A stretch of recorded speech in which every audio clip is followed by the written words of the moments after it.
Bien, vamos a avanzar hasta que entra Jefferson. Por ahorrar los datos se ha desconectado. Muy bien. Más figuras. Sinécdoque. Sinécdoque. Metominia, alegoría, fábula. Hay tantas cosas en la Biblia, ¿no? Cuando la parte se ponen por el todo o viceversa. Sinécdoque. ¿Ya? Vamos a ver, 1 Corintios 11:26. ¿Se acuerdan ¿cómo se llama? De la Santa Cena, ¿no? 11:26. 1 Corintios 11:26. Tienen que estar con su Biblia en la mano. Así pues, todas las veces que comieres este pan y bebieres esta copa, la muerte del Señor anunciáis hasta que Él venga. Sinécdoque, cuando la parte se pone por el todo o viceversa. Ahí está poniéndose el comer el pan, el vino, ¿no? Está poniéndose por el todo hasta cuando Él regrese. Hechos 24:5, también, que nos dice Hechos 24:5. A ver, porque hemos hallado que este hombre es una plaga y promotor de sediciones entre todos los judíos por todo el mundo y cabecilla de la secta de los nazarenos. Está oponiéndose por el todo, ¿no? Ese es el signo de que la metominia, metonimia, viene de metonimia. Cuando se pone la causa por el efecto o la señal o símbolo por la realidad que indica el símbolo. Lucas 16:29, Juan 13:8, Primera de Juan 1:7. Simbolismo. Primera de Juan 1:7, eso lo saben de memoria, ¿verdad? Arturito, Primera de Juan 1:7, Carlos Medina lo sabe de memoria. Primera de San Juan 1:7, la última parte. Si decimos que andamos en luz y la última parte va a decir de Primera de San Juan 1:7, la sangre de su Hijo amado nos limpia de todo pecado. ¿Cuántos lo creen eso? Amén. La sangre de su Hijo amado nos limpia de todo pecado. Metominia. Cuando se pone la causa por el efecto o la señal o el simbolismo por la realidad que indica el simbolismo. Esto es muy importante. Cuando usted conoce que es una metominia, una sinécdoque o otro en lo que está, usted puede darle buena interpretación. Por ejemplo, a ver, busque Hebreos 10:17. Hebreos 10:17. ¿Ya?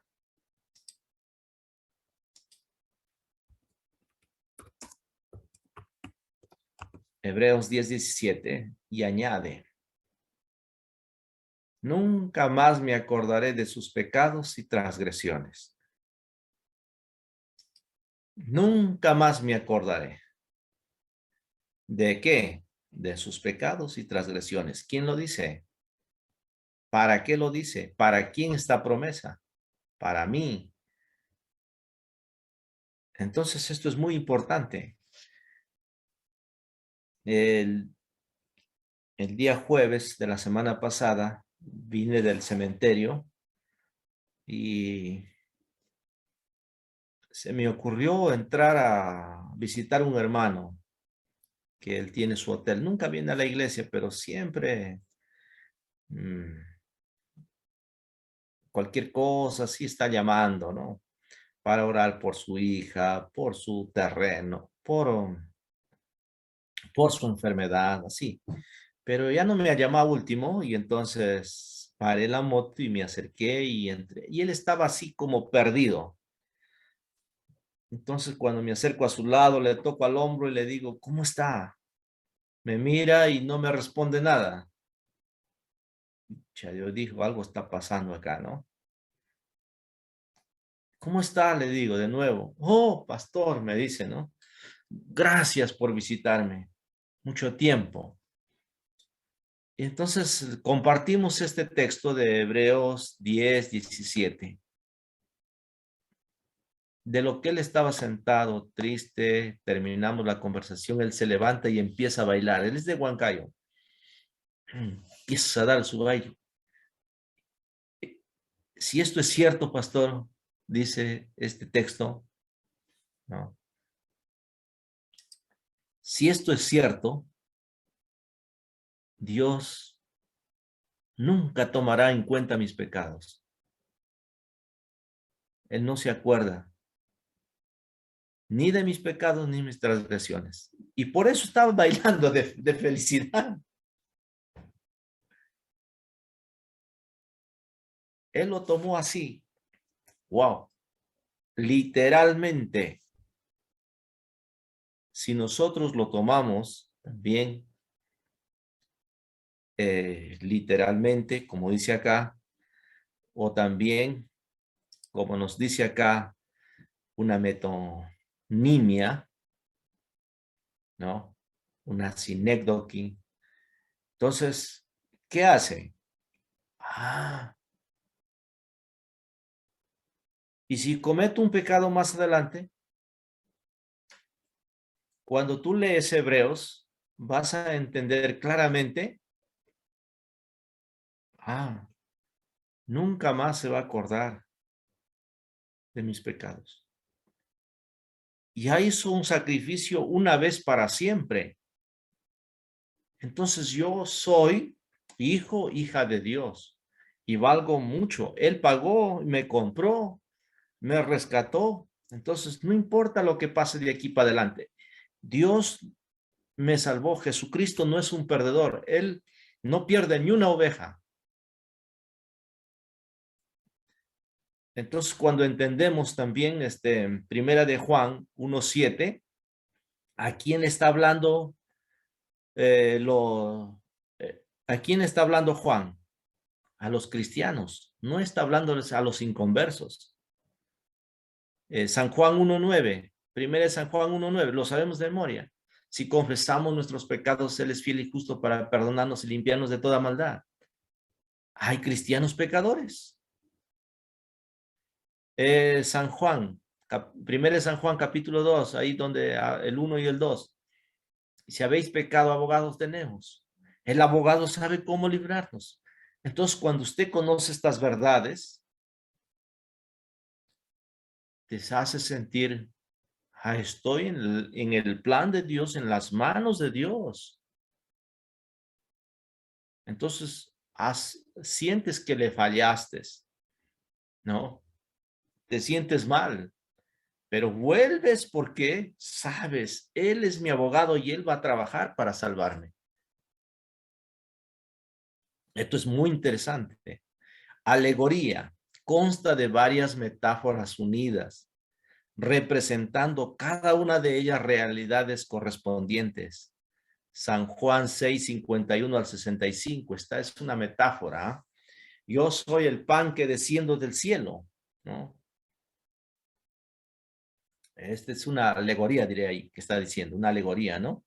Isaías 5 del 1 al 7, Salmos 80 del 8 al 13.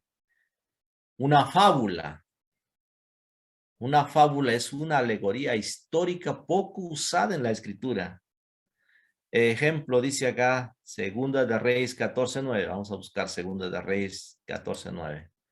Solo para recordar. Segunda de Reyes 14:9 nos dice, y Joás, rey de Israel, envió a Amasías, rey de Judá, esta respuesta. El cardo que está en el Líbano envió a decir al cedro que está en el Líbano, da tu hija por mujer a mi hijo. Y pasaron las fieras que estaban en el Líbano y hollaron el cardo. ¿Ah? Son alegorías, ¿no? Fábulas, parece una fábula, ¿no? El rey de la selva, ¿quién es? Bueno, acá, ¿no? Este es a ver, uno conocido. Cuando David peca, cuando David manda a matar al esposo de Betsabé y él la toma como esposa. Después de eso, el profeta Natán va y le cuenta, ¿no? ¿Qué le dice? Había un hombre rico que tenía muchas ovejas, ¿no? Pero le visita un viajero a este hombre rico y este hombre rico teniendo tantas ovejas, vacas, no hace como debería ser una persona normal, de agarrar una ovejita y matar. ¿Sabe qué hizo, señor rey? Haga usted justicia. Este hombre rico fue al vecino que tenía una corderita que lo había criado entre sus brazos, lo había amamantado y lo amaba mucho. Le quitó y lo mató y le dio de comer a ese viajero. Entonces el rey enfurecido le dice, no, ese hombre debe morir, debe pagar 4 veces más. ¿Y qué le dice? Natán le dice, ese hombre eres tú. Lindo, ¿no? A ver, tenemos enigma, más figuras, enigma. Es un tipo de alegoría, pero de difícil interpretación. ¿Te acuerdan de Sansón cuando va a pedir la mano de... ¿no? En Jueces 14:14. ¿Se acuerdan de... y cuando él desciende para los filisteos, se encuentra, dice que él sale del camino, va a hacer sus necesidades y un león quiere atacarlo y lo agarra y lo quiebra, ¿no? Lo desgarra y lo mata. Y después de otro tiempo regresa pues y acá he matado a un león, voy a ver sus huesos, dice, ¿no? Y va y encuentra miel, ¿no? Y ahí pone una adivinanza. Enigmas. Proverbios 30:24. A ver, vamos a recordar ese enigma. Proverbios 30:24.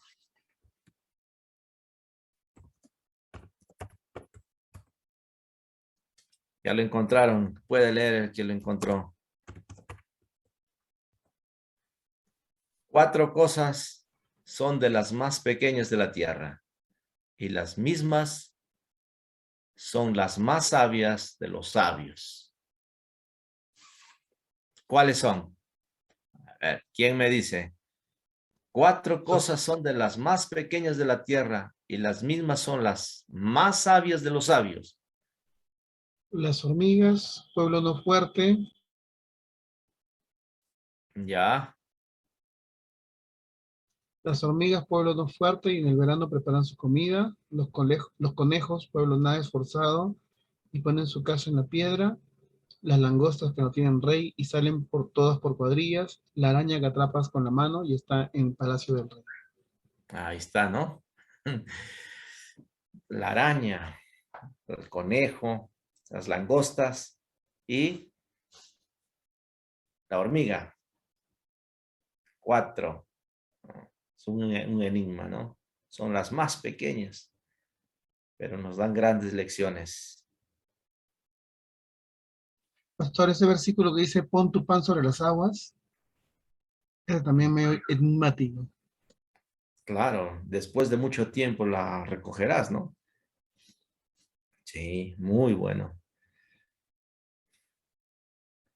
Tipo, Es un tipo de metáfora que no consiste solo en palabras, sino en hechos, personas u objetos que proyectan un significado futuro. ¿Ya? San Juan 3:14, Mateo 12:40, Romanos 5:14, Hebreos 9:11 al 28 y Hebreos 10 del 6 al 10 también. Un tipo. A ver, ¿se acuerdan de en el capítulo 22, creo es, de Génesis, donde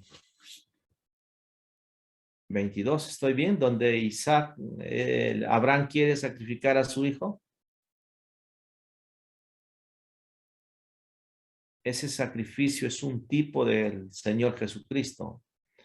Es un tipo también en el lugar donde fue iba a ser sacrificado Isaac. Ahí ese mismo... Uy, ¿qué pasó? Ese mismo lugar es crucificado nuestro Señor Jesucristo. En el monte Moriah, cambiado el nombre, Monte la Calavera.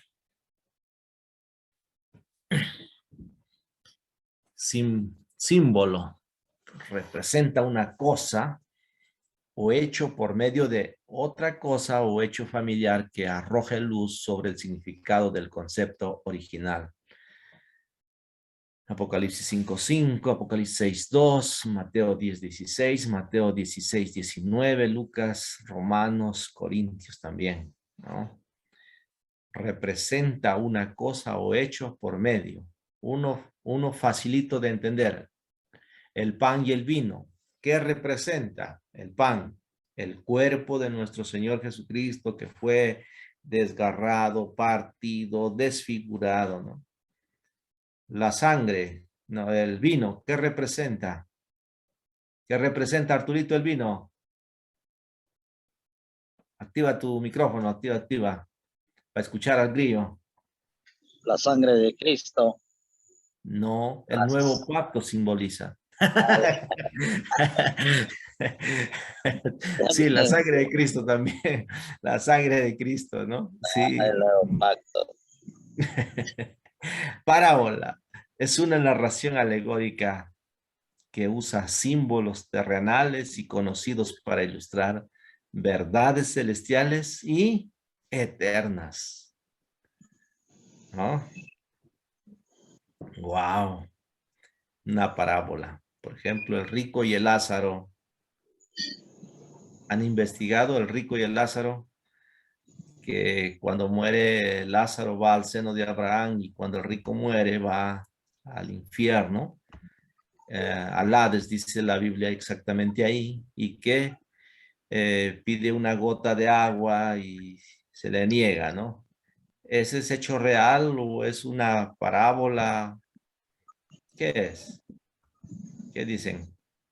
¿Han predicado muchas veces en el cementerio ustedes eso o no? Arturito, muchas veces en entierros. ¿Ah? Porque un testigo de Jehová, un mormón, que ellos no creen que en el infierno, que no creen que hay cielos nuevos, tierra nueva y que, ¿no? Entonces, tú le sacas este pasaje, no, esa es una parábola, dice. Es una historia.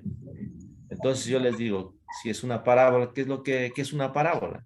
Es una narración alegórica que usa símbolos terrenales y conocidos para ilustrar verdades y verdades celestiales. Entonces el cielo es una verdad, el infierno también es una verdad.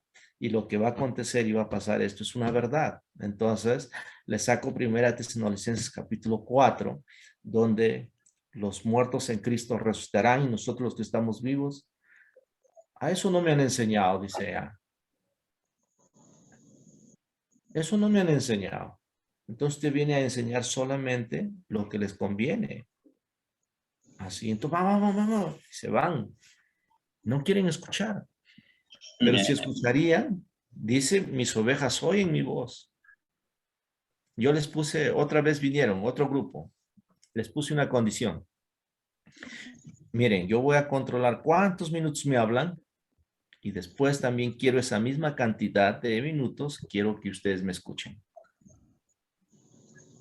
Yo estaba, acá teníamos un tipo tobogán, estaba echado y llegan pues los testigos. Y ahí les digo, ¿no?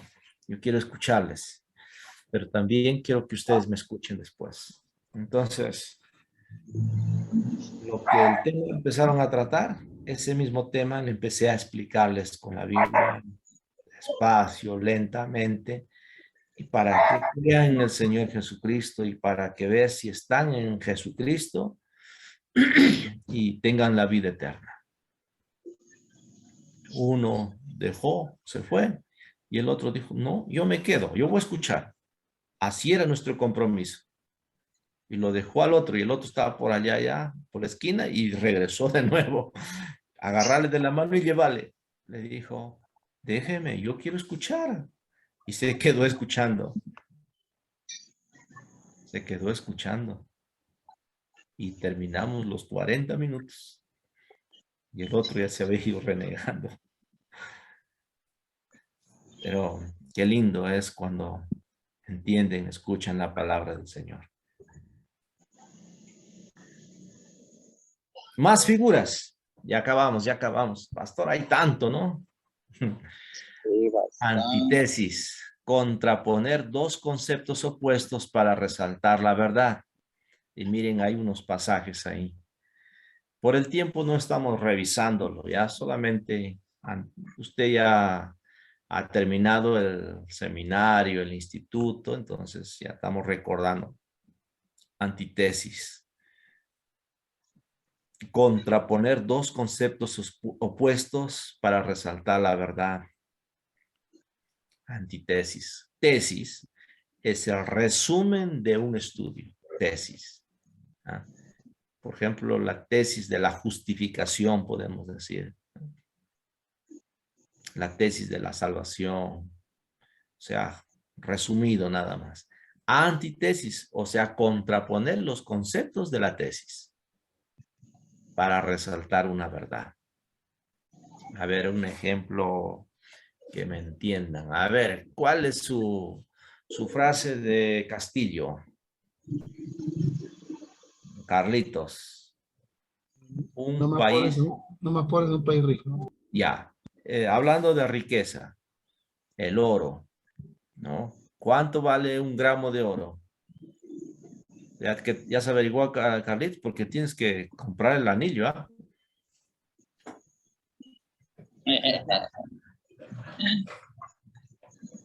Dos anillos tienes que comprar, uno de compromiso, Depende del quilate, pastor. y otro de día para... Pastor, depende del quilate y depende de la pureza también. Ya, ponle uno de un Eh, mejorcito, pues, de el, 18 el, E20 quilates. el E24 al 99.9 está a 234.31. Ya, mira, les digo, una gran mentira nos ha hecho Castillo, ¿sí o no? El oro ahora no vale en el Perú.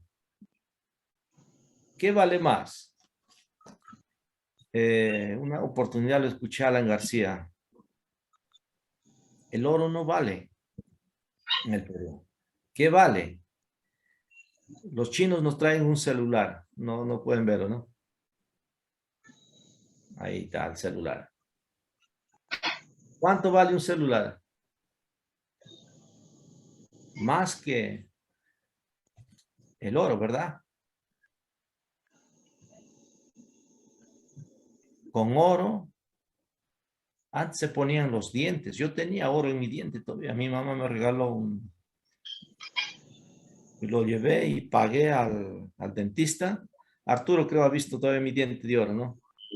Sí. ¿Y qué Entonces, pasó? pagué al dentista y me puso mi diente y con eso también se cobró. Y todavía se ha ganado más él todavía.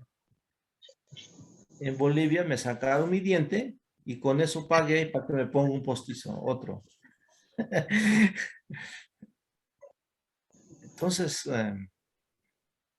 el oro en Perú lo sacan, pero nos devuelve, mira, ¿cuánto vale un celular? Entonces, el oro, no, en el tiempo de Salomón, ¿qué nos dice la Biblia? La plata no era estimada, el oro sí. En este tiempo, el oro no es estimado. Hay muchos matrimonios que viven sin oro, sin anillos, sin nada de oro. Viven, pero con un celular infaltable. Y buen celular todavía. ¿No les parece? Entonces, el concepto del oro, ahora ya no es, pero la gente que tiene conocimiento sabe, pero la gente, los pobres van a decir, sí, ya, es verdad, es cierto, es oro, tenemos oro, pero el oro, ¿cuánto necesitas para obtenerlo? Hay que trabajar la piedra, hay que chancarlo, hay que molerle, hay que quemarlo, hay que purificarlo, hay que sacar todas las impurezas, sí. Uf. Pero en cambio, nos trae un equipito así de celular y ya nos venden tanto. ¿Cuántos necesitaríamos gramos de oro para comprar un celular? Uno regular, de 1,000 para arriba cuesta, ¿no? Entonces los conceptos, que hoy la verdad es mejor, el conocimiento vale ahora más. Tú conoces mucho la Biblia, bastante la Biblia, entonces no te dejas engañar. Ese conocimiento, que es la verdad, te hace libre de tu esclavitud, de la pobreza, del pecado, de todo. Entonces, por eso es conocer a Dios a través de su palabra, utilizando estos medios que nos da. Proverbio. Ay, qué hermosos proverbios. Wow, bonitos. Ahí me encanta leer. Un proverbio, por ejemplo, a ver, un proverbio maravilloso.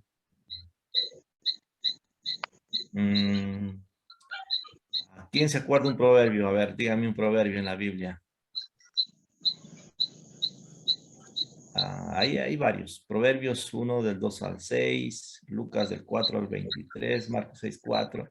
Proverbios, a ver, es un dicho, un adagio. Por ejemplo, decimos 22.6. 22.6 de Proverbios, ¿se acuerdan? Instruye al niño en su camino que cuando fuere viejo no se apartará. Eso es una verdad, es un pacto que Dios se compromete con nosotros, o es un proverbio nada más. Hay cuantos pastores que han enseñado a sus hijos y sus hijos no están volviendo. Son proverbios. También tenemos que entender eso. Por ejemplo, Proverbios 10.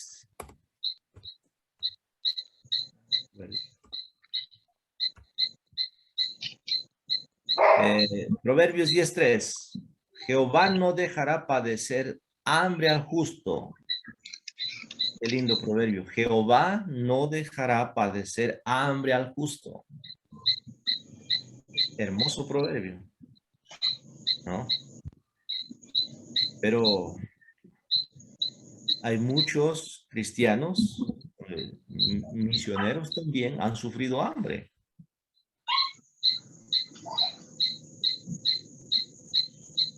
Entonces, en Salmos, ¿cuánto es? También Salmo 37, creo, ¿no? No he visto justo desamparado ni su descendencia que mendigue pan. Es la palabra de Dios. Es la promesa de Dios, podemos decir.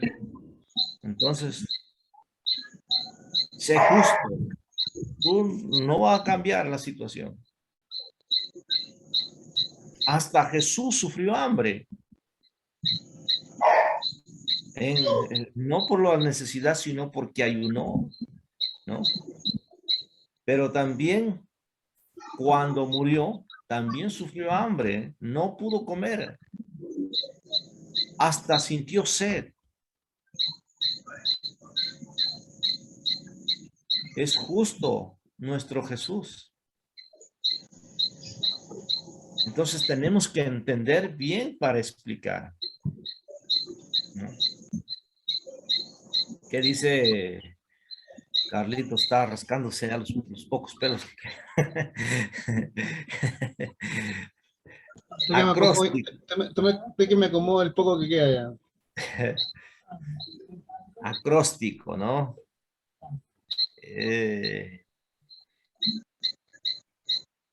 Ahí, por ejemplo, en la Biblia encuentras un acróstico, el Salmo 119, de todo el abecedario, ¿ya? En Cantar de los Cantares también hay acrósticos. En el Salmo 119 hay acróstico de acuerdo a las letras.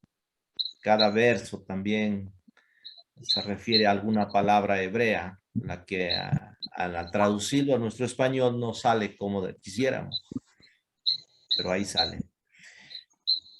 Paradoja. Una paradoja también. Declaración opuesta a la opinión común. Así es, una paradoja. Mateo 16, 16. ¿Se acuerdan? Sobre esta roca, Pedro, o sobre esta roca, Jesucristo. Entonces, ¿a Pedro o a Jesús? Entonces los católicos dicen, Pedro.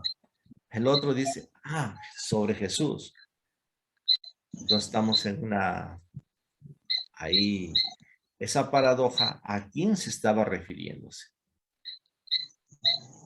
Una declaración opuesta a la opinión común. Bueno, así hemos estado mirando para tener una buena interpretación de la palabra del Señor. Ahora, también, esto ya ustedes ya lo saben, solamente recordar, solamente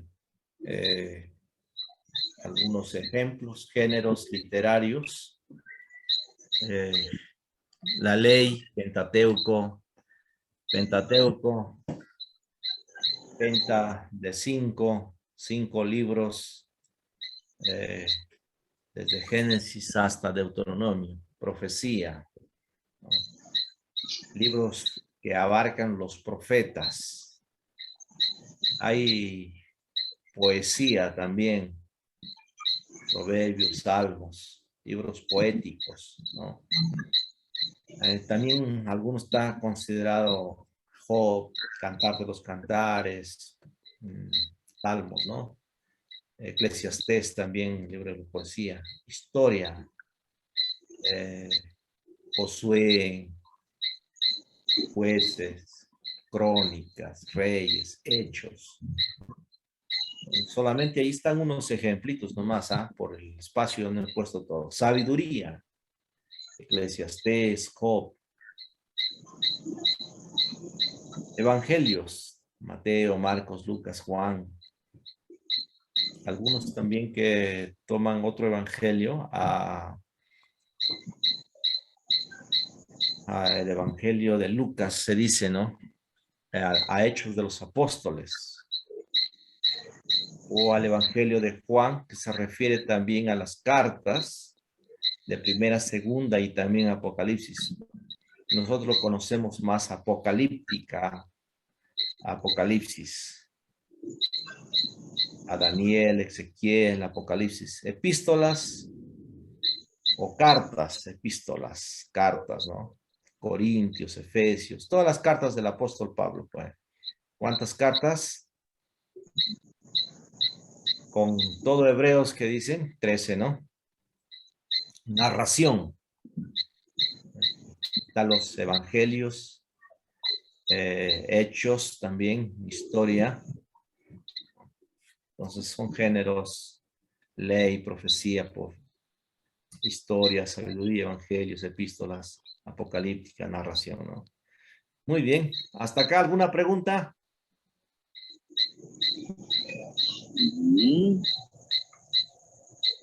Cultura, ¿no?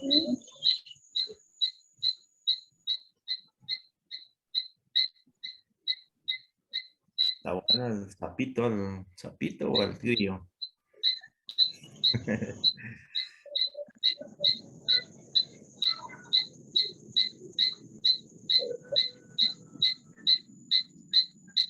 Ese me parece que es sapito, ¿no?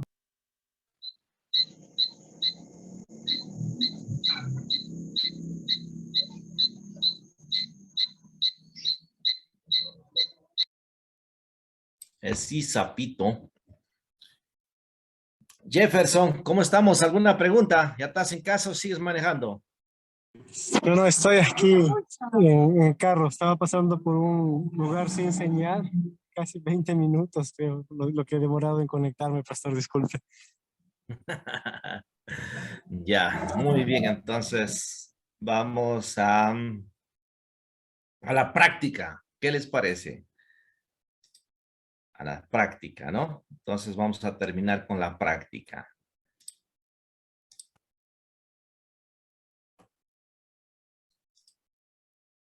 Conclusión, vamos a ir concluyendo, ¿ya?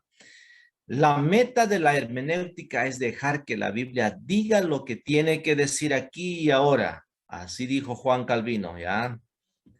Disculpen que dirán que soy hincha de Juan Calvino, pero tiene frases maravillosas Juan Calvino, ¿ya? La meta de la hermenéutica es dejar que la Biblia diga lo que tiene que decir aquí y ahora. Muy a pesar incluso de mis propios conceptos, intereses o ideales. Por lo tanto, no debemos imponer significados arbitrariamente. ¿Ya? Usted lea la Biblia, entienda. Hasta mi profesor me dijo que cada versículo tiene su par. Por eso, mi profesor del hebreo fue un judío en la universidad que justamente estábamos en clase y atacaron a las Torres Gemelas. Él salió corriendo y dijo, ¡guerra! Y nos abandonó y nos dijo, esto es la profecía, se está cumpliendo. Y se salió, nos abandonó. Y después ya volvió y nos explicó su sentir, ¿no? De todo esto. Y dice, ¿no? Él nos hablaba así, bíblicamente, palabra por palabra. Y no debemos imponer significados. Él nos decía que cada versículo tiene su par. ¿Ya? Ejemplo, decía en el Antiguo Testamento, Dios escribió con el dedo. ¿Qué cosas escribió en el Antiguo Testamento? Dios escribió, Arturito. Activa tu micrófono. ¿Aló? Carlitos, ¿Aló? ya te escuchamos. Ya escribió la ley en las piedras. Ya, muy El dedo bien. de Dios escribió la ley, Los las 10 palabras. mandamientos. Ya, muy bien, con el dedo de Dios. A ver. Arturo, diré Carlos o Jefferson, cualquiera de los dos. En el Nuevo Testamento, ¿qué escribió Jesús con el dedo?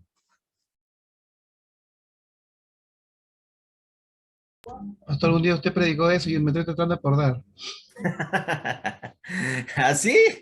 No me acuerdo. No me acuerdo, pues sí predicó sobre eso, me acuerdo. Ya, mira, ya. Dice que su par, ¿no? De San Juan 8, de la mujer adúltera. Jesús escribe también en el suelo, ¿ya? Entonces, su par es ese versículo, nos decía mi profesor. En el Antiguo Testamento, la ley se escribió con el dedo de Dios y la nueva ley en el Nuevo Testamento también se escribió con el dedo de Jesús ahí en la tierra. Y dice, para librar a la mujer adúltera, no había otra forma. La ley decía muerte, tenía que condenarlo. Pero entonces Jesús tuvo que sacar otra ley para salvar. La otra ley era nuevo pacto. Entonces el profesor nos decía, ¿qué escribió? Nuevo pacto. Ese es el nuevo pacto. La sangre de Jesús nos limpia de todo pecado. Nuevo pacto. Entonces dice que escribió eso. Bueno, la Biblia no nos dice qué es lo que escribió, pero mi profesor dice, eso escribió. Y se van a acordar cuando estén en el cielo. Con toda seguridad. Así nos decía. Ese es su par. El justo por la fe vivirá. También está en el Antiguo Testamento, Nuevo Testamento. No solo de pan vivirá el hombre, también antiguo, así, ¿no? Entonces, cada versículo tiene su par, decía. ¿Ya? Algunos peligros de la interpretación. Interpretación incompleta. Cuando no hacemos una correcta observación de todo el texto y pasamos por alto detalles importantes. ¿Ya? Esto es muy importante. Interpretación incompleta. Es cuando no hacemos una correcta observación de todo el texto y pasamos por alto detalles muy importantes. Por ejemplo, ¿ha predicado alguna vez usted de cuando David regresa a Siclag y encuentra a Siclag quemado y le quieren apedrear a David y después lo persigue a los amalecitas y cuando están persiguiendo se encuentran a un esclavo egipcio desmayado y le dan de comer, le dan higos, se fortalece y les dice, ¿dónde están? Llévanos. Y los lleva y los encuentran y recuperan a todo lo que habían llevado de Siclag. David recupera a sus dos esposas, a sus hijos, ¿no? Ese pasaje hay que leer bastante, desde antes hasta capítulo 2, 3 ya del siguiente libro, para poder entender. Entonces, si no leemos todo, entonces vamos a dar una enseñanza incompleta. Interpretación exagerada. Interpretación exagerada, como la hemos visto de ese padre católico, ¿no? De su interpretación del samaritano. Ya es exagerada, ¿no? Cuando leemos en el texto algo que no está ahí, eso es exagerada, ¿no? Interpretación inexacta. Cuando se obtiene una conclusión y significado equivocado por falta de estudio, observación o simplemente arrogancia. Sí. Entonces, concluyamos acá mirando. Entonces, la meta de la hermenéutica es dejar que la Biblia diga lo que tiene que decir aquí y ahora, muy a pesar incluso de mis propios conceptos, intereses o ideales. Por eso vaya a la Biblia despojándose, ¿no? Su conocimiento, déjelo a un lado y venga a la Biblia y usted, Señor, ¿qué me quieres decir ahora? Hágase 4 preguntitas. ¿Qué me enseña Dios?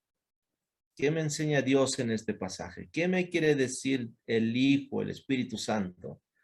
¿Qué me enseña acerca del pecado? ¿Qué me enseña acerca de la vida cristiana? ¿Cómo lo voy a aplicar? Entonces, usando esta herramienta de la hermenéutica, vamos a dar buen mensaje, tal como hemos visto en la clase 1, ¿verdad? En la primera clase. Hasta acá. ¿Preguntas?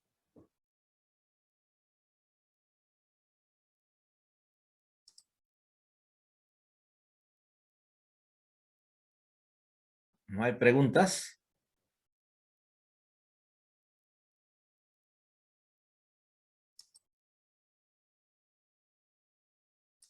Pastor, Sí, quizás, Jefferson. quizás un comentario también en la interpretación de la Biblia, por ejemplo, en los textos de los evangelios, entender que no son cronológicos algunos, ¿no? Porque a veces tratamos de entender el contexto y esto sucedió después de, sin embargo, en un evangelio no es cronológico y no es que sucedió después de o hay alguna incoherencia en las escrituras, ¿no? Sino que no lleva un orden, una secuencia, ¿no? Quizás también sería bueno. Exactamente. Exactamente. Gracias por tu aporte, ¿no? Igual, el libro más antiguo en el Antiguo Testamento, ¿cuál es? Job, El libro de Job, ¿ya? No está en el orden. Más bien el Antiguo Testamento está organizado por grupos, ¿no? Ley, históricos, poéticos, profetas mayores y profetas menores. Eh, por 70 eruditos escogieron, había muchos más libros, como la Iglesia Católica considera a 7 libros más, ¿no? Entonces, ellos vieron, le llamaron la septaquinta le llaman, ¿no? En el latín ya se me traba la lengua. Entonces, de esto lo organizaron para traducir del hebreo al, eh, al griego. Esa se llama eh, la septaquinta o quinta, le dicen, ¿no?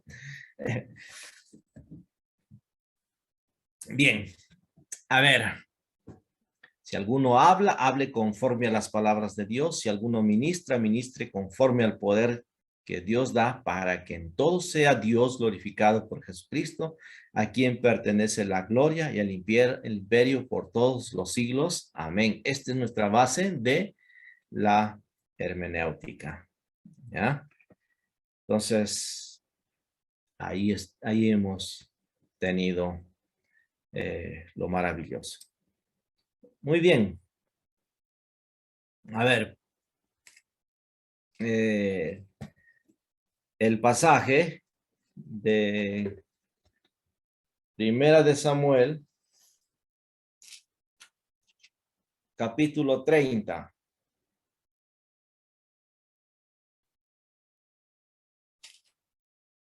Ya vamos a mirar un poquito a la práctica ahí. Tenemos 30 minutitos y aprovechemos este pasaje, ¿ah? A ver. Primera de Samuel, capítulo 30. David derrota a los amalecitas. Tengan sus Biblias en las manos. A ver, ¿ya?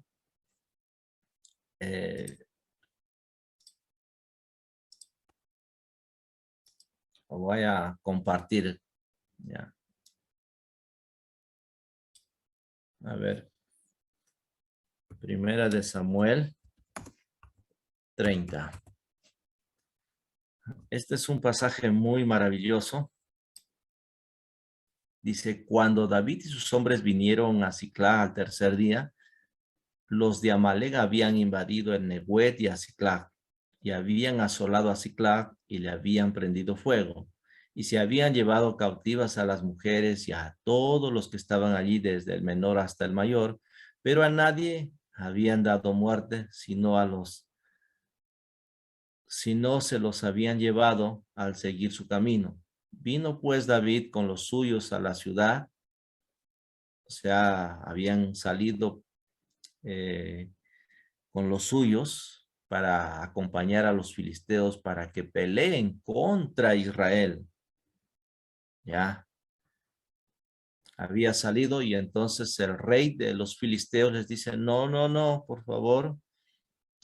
Sus ayudantes de sus soldados le dicen, no, no sea que David allá se dé vuelta contra nosotros y nos ataque y perdamos la batalla. Mejor que David no vaya. Entonces así es cuando regresa David a Siclag. Y cuando llega a la ciudad, con los suyos a la ciudad de Siclag, y aquí que estaba quemada, y sus mujeres y sus hijos e hijas habían sido llevados cautivos. Entonces David y la gente que con él estaba alzaron su voz y lloraron hasta que les faltaron las fuerzas por llorar. Las dos mujeres de David, Ahinoam, Jezreelita, y Abigail, la que fue mujer de Nabal, el de Carmel, también eran cautivas. 6. Y David se angustió mucho porque el pueblo hablaba de apedrearlo, pues todo el pueblo estaba en amargura de alma, cada uno por sus hijos, por sus hijas, mas David se fortaleció en Jehová su Dios. A ver, hasta acá, ¿qué han entendido?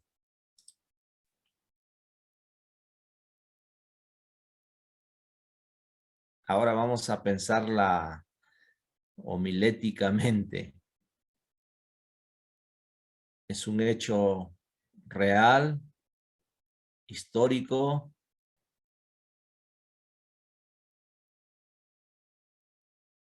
¿Qué dicen?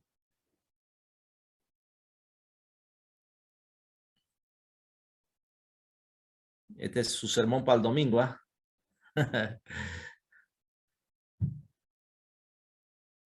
Pastor, es un hecho histórico, Histórico. ¿sí? Porque está justamente en un libro histórico.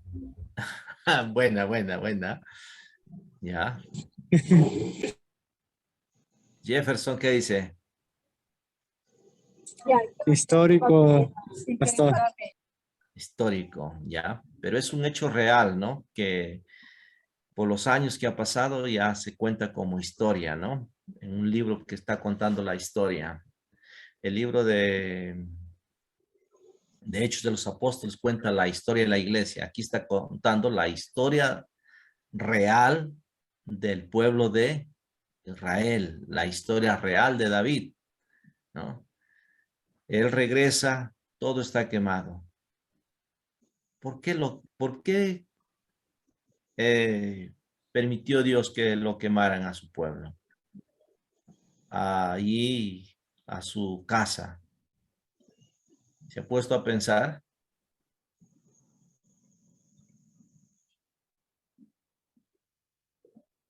Muy serio está Arturo.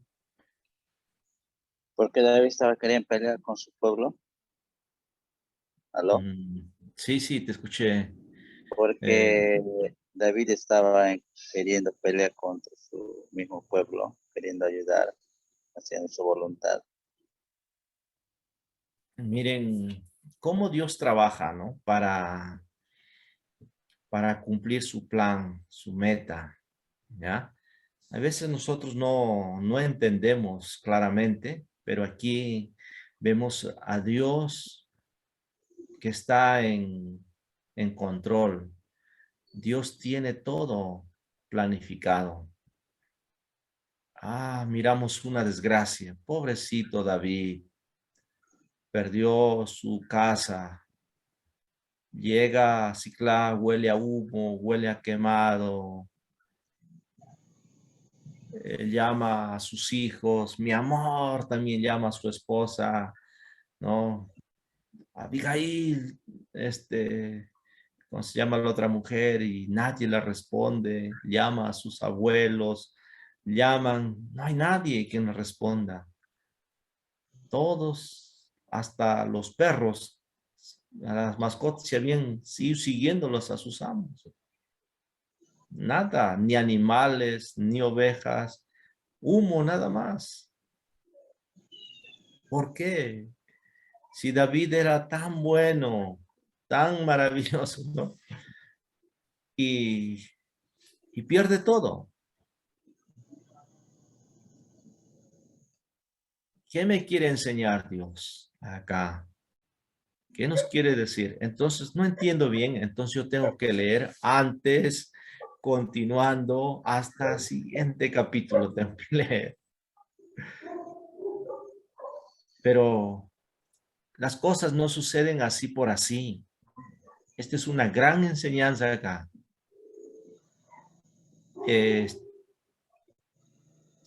Nos enseña, miren, la continuación. Ustedes, a ver, ¿cómo puedes ver acá? Más grande esto. Letra.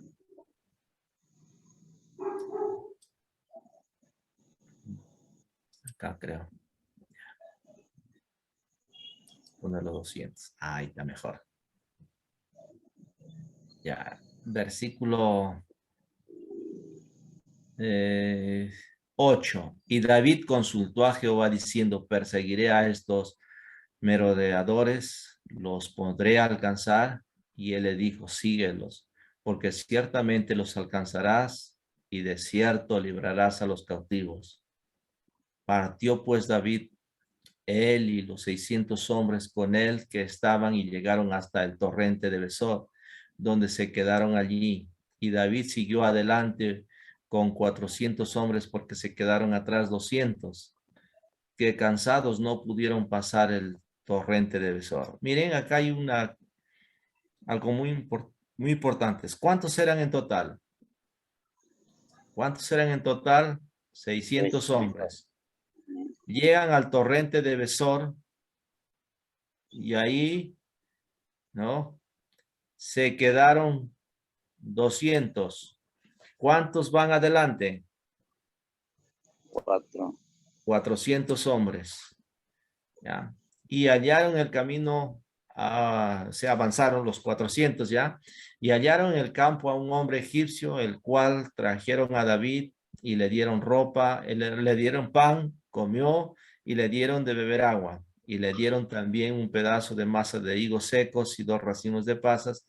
Y luego que comió, volvió en él su espíritu, porque no había comido pan ni bebido agua en 3 días y 3 noches. Y le dijo David, ¿de quién eres y de dónde eres? Y respondió el joven egipcio, soy siervo de una amalecita y me dejó mi amo hoy hace 3 días porque estaba yo enfermo.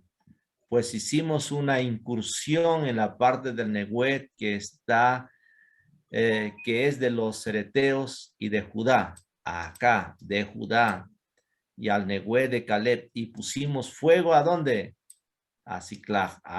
Ya, acá está la clave, ¿no? Nos está diciendo qué es lo que han hecho. Ya sabe lo que los prendieron fuego a su ciudad. Y le dijo David, ¿me llevarás tú a esta tropa? Y él le dijo, júrame por Dios que no me matarás ni me entregarás a mi amo, y yo te llevaré a esa gente.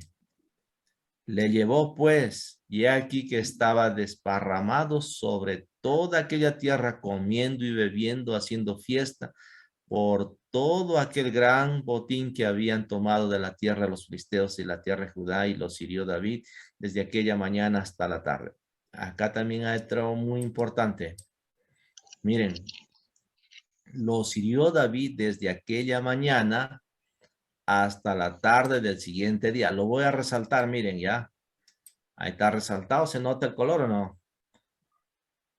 y no escapó de ellos ninguno, sino 400 jóvenes que montaron sobre sus camellos y huyeron. Y libró David todo lo que los amalecitas habían tomado y asimismo libertó a sus 2 mujeres. No les faltó cosa alguna, chica ni grande, así de hijos como de hijas, del robo y de todas las cosas que les habían tomado. Todo lo recuperó David. Y también David, tomó también David las ovejas todas las ovejas y el ganado mayor y trayéndolo todo delante decían, este es el botín de David. ¿Qué encontramos acá? Hasta acá. Algo maravilloso, ¿no? Cómo David pide la dirección de Dios. Ahora ellos están muy apurados para alcanzarlos y se encuentran a uno desmayado en el camino. Las cosas no suceden por casualidad. Señor, podríamos decir que, pero que ya ya está tumbado, ya está moribundo. Avancemos, dejémosle eso. David dijo, no, alto, vamos a darle de comer. Hay que ayudar al prójimo y le dan de comer, lo recupera y él les guía, les ayuda. ¿Cómo Dios está trabajando? Ya está quemado todo, ¿ya? Y llega, recupera todo, ¿no? Y seguimos. Mire, hay otra historia ahí, 21. Y vino David a los 200 hombres. ¿Dónde se habían quedado los 200 hombres? ¿Se acuerdan? En Besor, ¿ya? Que habían quedado cansados y no podían seguir a David, a los cuales habían hecho quedar en el torrente de Besor, y ellos salieron a recibirle y al pueblo que con él estaba. Y cuando David llegó a la gente, le saludó con paz. Entonces todos los malos y perversos de entre, ahí está, malos y perversos, ya, lo resaltamos, que habían ido con David, respondieron y dijeron, porque no fueron con nosotros, no les daremos del botín que hemos quitado, sino a cada uno su mujer y sus hijos que los tomen y se vayan. Y David dijo, no hagáis eso, hermanos míos. Y miren lo que dice David. De lo que nos ha dado Jehová, quien nos ha guardado y ha entregado en nuestras manos a los merodeadores que vinieron contra nosotros.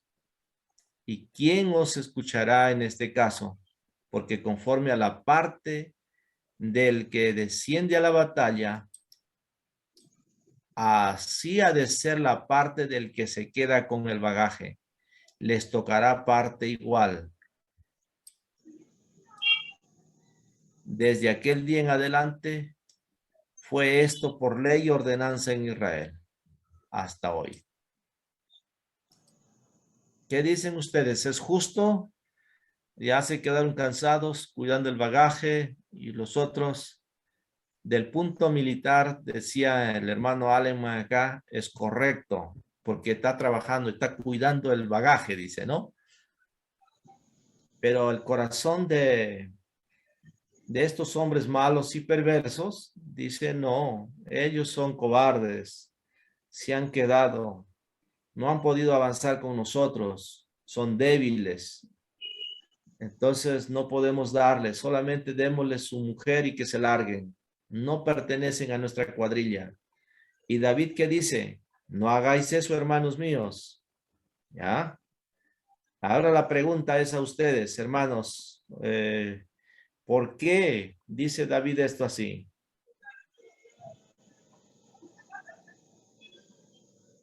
A ver, participa Carlitos, Jefferson, Arturo, participen. Hagan una hermenéutica acá.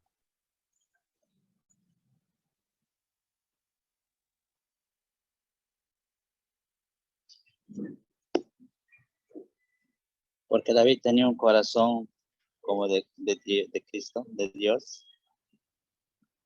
Tú has leído la Biblia, Hechos de los Apóstoles, capítulo 13, ¿no? Conforme al corazón de Dios. Ya, versículo 17, volvemos arriba al 17, dice, y los hirió David desde aquella mañana. Escúcheme, ahí está la clave. Y los hirió David desde aquella mañana hasta la tarde del siguiente día. ¿Está escuchando? Sí. Desde la mañana del día anterior hasta la mañana hasta la tarde del día siguiente. ¿Cuántas horas sería, Carlitos, ahí más o menos? Desde la mañana hasta la tarde del día siguiente. Pelearon la noche también. ¿Ah? Estamos hablando de más de 24 horas. Ya. 40 horas, más o menos. Muy bien. Ahora les pregunto, ¿alguien ha ido a mirar un boxeo? Hay 3 rines. Hay 5 rings, ¿no? En el cada ring es de 3 minutos.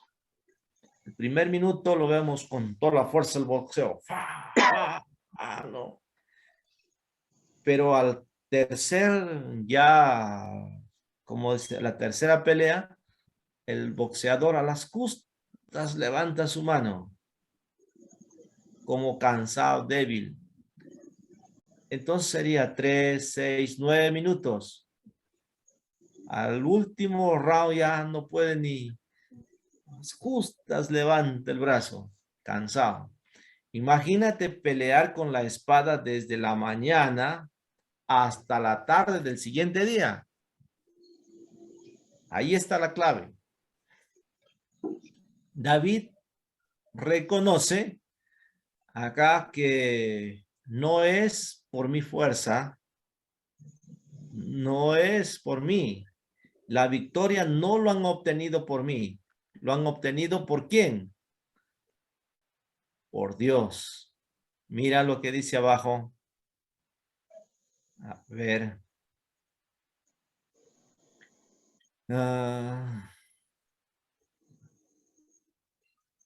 Acá en el versículo 23 está diciendo, no, hermanos míos, de lo que nos ha dado Jehová, el corazón del hombre dice, mira, yo merezco, yo trabajé, yo luché, estos no han trabajado. Pero David reconoce, en este mismo pasaje, está reconociendo, Dios nos ha dado Jehová la victoria, nos ha dado las fuerzas para pelear. Jehová dice, nos ha guardado. Mira, ahí está, ¿quién nos ha guardado? ¿Quién nos ha guardado?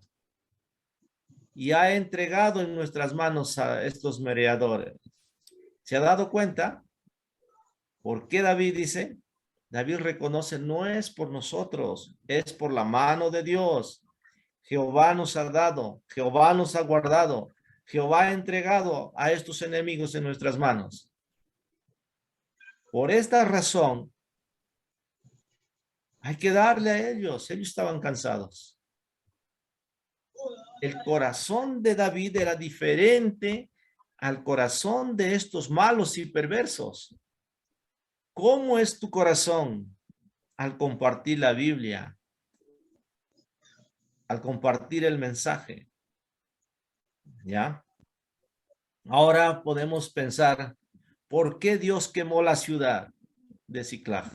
Y el 26 dice, cuando David llegó a Siclag, ya estaba todo quemado, ¿sí o no? ¿Qué hace David? Envió el botín a los ancianos de Judá, sus amigos, diciendo, he aquí un presente para vosotros del botín de los enemigos de Jehová. Y los envió a los que estaban en Betel, en Ramot, en el Neguet, en Jair, en Aroer, en Simot, en Estemoa, en Racal, en las ciudades de Jeramel, en las ciudades del Ceneo, en Orna, en Corazán, en Atag, en Hebrón, y en todos los lugares donde David había estado con sus hombres. Miren, ¿por qué le envía regalos? ¿Por qué Dios permitió que quemara la ciudad de Siclag? ¿Saben por qué?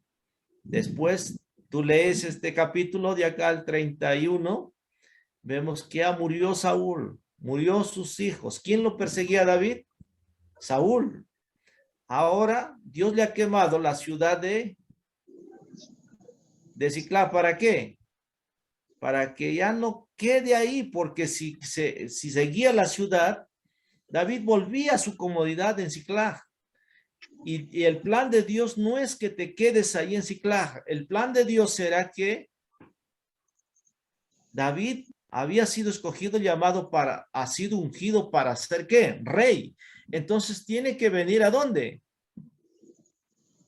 No lo entendemos. Tenemos que leer el siguiente capítulo y tenemos que leer el siguiente capítulo y llegamos al capítulo 2 de Segunda de Samuel ya.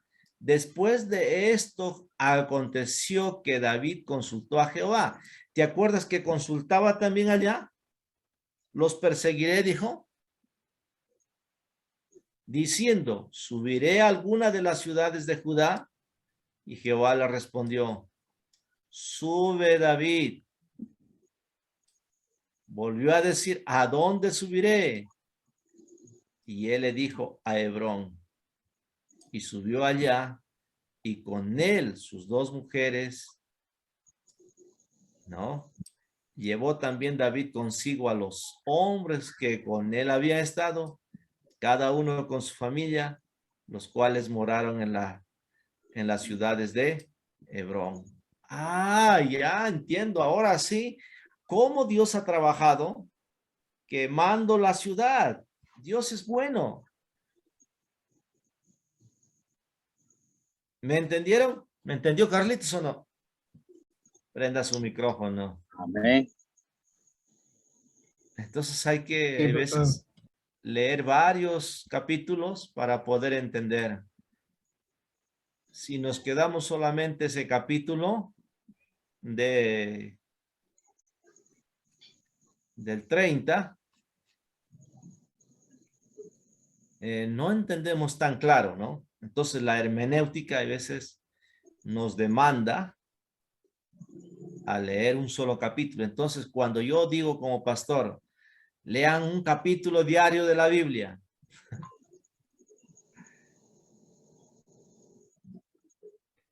no entiende muchas veces bien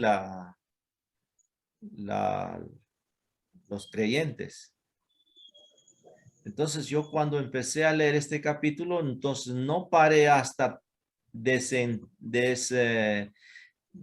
¿cómo se deshilachar la hilación de por qué, ¿no?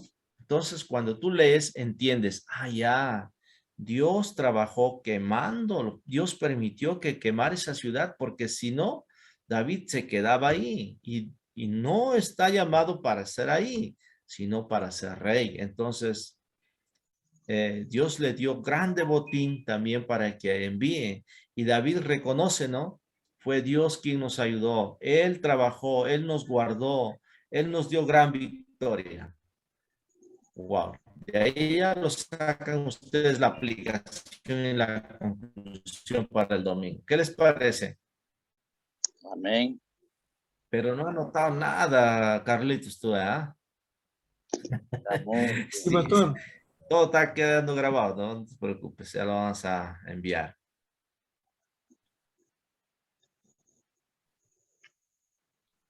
¿Alguna pregunta?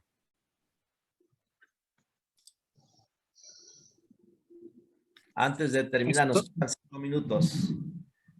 A ver. Pastor, Ah, como usted decía hace un momento, ¿no? Todo versículo tiene su paralelo. Este texto tiene su paralelo en la persecución de los cristianos en el Nuevo Testamento, creo, pastor.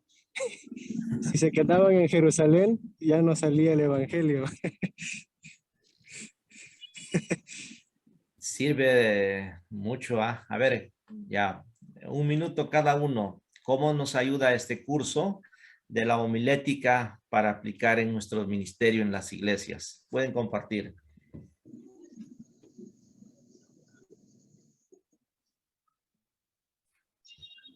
Pastor, a mí me parece muy importante y también muy agradecido con su tiempo, ¿no? Es importante interpretar correctamente la escritura para poder predicar, ¿no? Para poder enseñar, para poder dar una sana doctrina también a la iglesia, ¿no? Todo esto nos sirve, ¿no? Como herramientas para poder mejorar también la predicación de nuestro ministerio, ¿no? Me parece muy, muy importante, muy importante. Sí, a mí uno de los aspectos de la hermenéutica que me apasionó bastante cuando lo conocí fue el tema de las figuras de dicción, ¿no? Las figuras de dicción. Bastante. Me acuerdo que había un libro, no me acuerdo el nombre del libro ya, que tenía, era así gordo, y todo, tenía todas las figuras de dicción de la Biblia, ¿no? Incluso con su idioma original, interlineal y todo. Y yo me metía en ese libro, ¿no? A rebuscar, había, como usted dice, ¿no?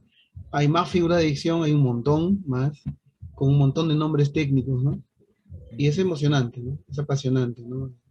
Voy a mencionar Sí. un capítulo de tan amplio que es la hermenéutica, ¿no? De verdad, gracias, pastor. El Gracias, pastor. pastor Timoteo una vez en Huánuco compartió el libro de Levítico o Éxodo, creo. Creo que Éxodo fue, Levítico. pastor. Éxodo. Éxodo, ¿no? Éxodo. Entonces ese libro, ¿entiendes tú bien? ¿Comprendes bien? Entonces hasta la salvación habla de ahí para entender toda la Biblia, ¿no? Eso es muy importante.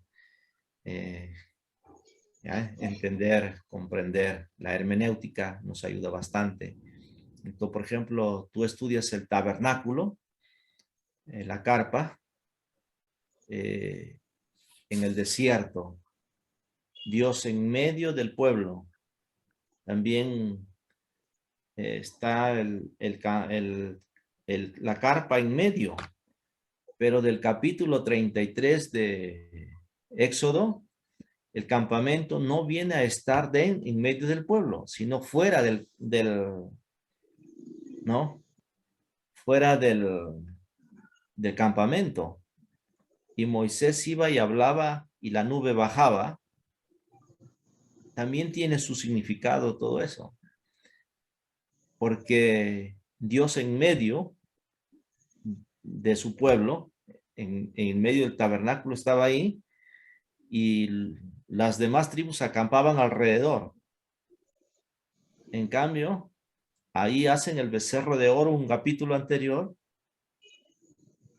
y en el capítulo 33 sale el tabernáculo fuera del campamento y Dios le dice, yo ya no voy con ustedes, en medio de ustedes va a ir mi ángel, no sea que los consuma.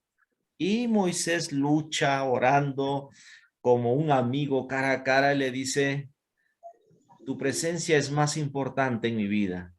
Yo no quiero ver milagros, no quiero ver que se caigan los muros de Jerusalén, no quiero la tierra prometida. Yo te quiero a ti, tu presencia en mi vida. Muchos anhelan ver milagros, ser bendecidos, pero no anhelan esa relación especial de tener con Dios. Entonces el tabernáculo es muy importante entender y comprender para entender el Nuevo Testamento. En el templo se rasga el velo, Jesús entra no ahí a ese templo, sino al tabernáculo arriba, al verdadero, hecho en los cielos, no con sangre de animales, sino con su propia sangre, como el sacerdote ante el trono de la gracia. Eso es muy importante. La habitación de Dios era el templo. Ahora en el Nuevo Testamento, nuestro cuerpo es la habitación de Dios. Él viene a morar por la fe en nuestros corazones. Amén. Y Amén. nuestro cuerpo se convierte en el templo del Espíritu Santo. ¡Wow! ¡Qué glorioso y maravilloso! Entonces, la hermenéutica nos ayuda a entender todo esto y encaja todo maravilloso. Comprendamos ya bien la palabra del Señor y Dios nos ayude. Él es maravilloso. Él como decía el apóstol Pablo, cada día muero para que el poder de Dios repose sobre mí. Cada día escondámonos, así como se escondió Jacob, para que lo bendiga a su padre, se escondió bajo las pieles de la cabra. Sin derramamiento de sangre no había remisión de pecados. ¿Ya? Ahí nos explica que mató dos. ¿Por qué dos? También hay otro significado. ¿Se acuerda que se agarraba dos machos cabríos? Uno se sacrificaba y otro se mandaba al desierto. Entonces, la hermenéutica nos ayuda a entender todo esto. Vamos a agradecer a Dios. Levanten su voz, aprendan sus micrófonos y oremos juntos. Al unísono para terminar y agradecer a Dios por estas hermosas clases que hemos tenido. Gracias también por hacernos recordar, ¿no? Oremos. Señor amado, muy Padre, agradecidos gracias te estamos damos, por Señor, una el vez tiempo más. que nos has permitido estar con tus siervos. Ya están algunos Adelante, sirviendo en Señor, la obra tuya, derramando tu ministrando gracia, bien. Señor, Pastor te David, necesitamos tiempo día que tras das. día. Nos También a despojamos de nuestro conocimiento para conocerte más, para todos tus claros, bravos, depender de ti, así como David grandes, dependía. falta Y tú le bastante, dabas la fuerza y la sabiduría, falta a bastante, pesar de las debilidades que él Señor. tenía, o Ayúdanos. de ser un sanguinario. Queremos, Señor, ser hijos Señor, verdaderamente nos más, muestras tu gracia, Padre. nos Te muestras necesitamos. Venga más sobre de nosotros. que Derrama tu nuestra gracia, relación contigo y vida. saber quiénes somos vale más, Señor, de lo que podamos Podamos hacer. entender y comprender los Oh, Señor, misterios gracias. que tú tienes para Ayuda a nosotros. Arturo allá en la Y congregación de grande, Alpa, Señor, Padre, y lo cada bendigas a su día congregación, mejor que y no pueda ser sabemos usado nada. grandemente, Señor, por tu palabra, por tu espíritu. Te Igualmente a pido Carlos, en el nombre de Jesús. bendícelo, Señor, Dame sabiduría, allí, Señor, en la obra en Huánuco, dame poder, llenándolo cosas. de tu gracia bendita. Que Jeffrey, ninguno tenga en poco, Señor, o menosprecie su ministerio. estamos Más caminando bien, con tu Padre. toda humildad y Queremos autoridad, al estudiar bien las escrituras, pueda, Señor, compartir tu gracias, Padre amor, tu Santo. gracia Gracias, y ganar muchas almas. gracias Igualmente, Señor, a tu siervo por Jefferson. todas las Llénalo cosas más y más, malas. oh Dios. Muchas Podemos gracias por pedir la vida y de él, de su congregación. todos Tú los llamas, Señor, para cuantos sean. pastorear tu iglesia. Gracias, Padre. Trabaja en ellos, Señor. Trabaja en nosotros. Igualmente a mí, Señor. Ayúdame. Ayúdanos, anímanos para Ayúdame, seguir Señor. Pongo adelante. en tu trono, Señor, estas peticiones. Y bendigas también la iglesia presbiteriana de Jesucristo en el Perú. Señor, Bendigas a nuestros líderes. el mundo Bendigas nuestros pastores. para Cada poder presbiterio, Señor. todo, Norte, Lima, Centro. Gracias, Señor. todo, Gracias Padre. por este Gracias. tiempo, por este curso que nos permite Oh, recordar. aleluya. Muy Amén. agradecidos. Oramos en el Sí. nombre que sobre todo nombre, Jesucristo nuestro Aleluya. Señor.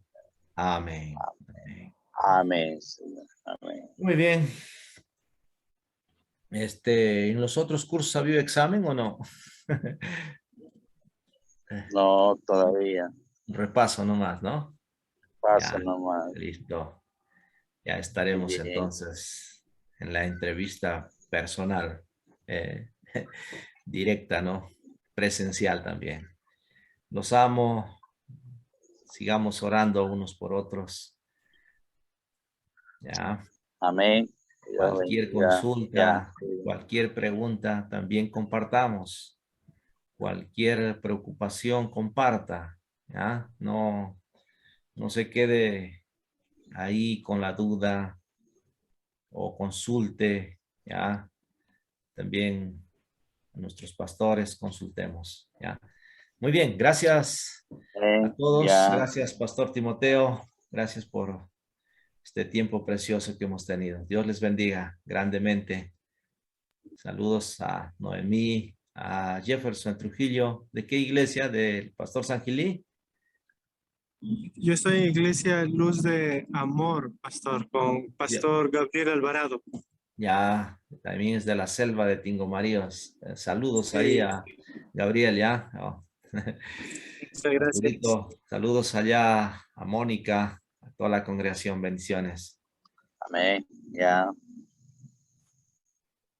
Bendiciones, buenas noches. Ya, pastor, Dios le bendiga. Dios bendiga, pastor Arturo. Jefferson, Dios te bendiga, un abrazo. Hermano, Dios bendiga. Que el pastor David. Ok, bendiciones.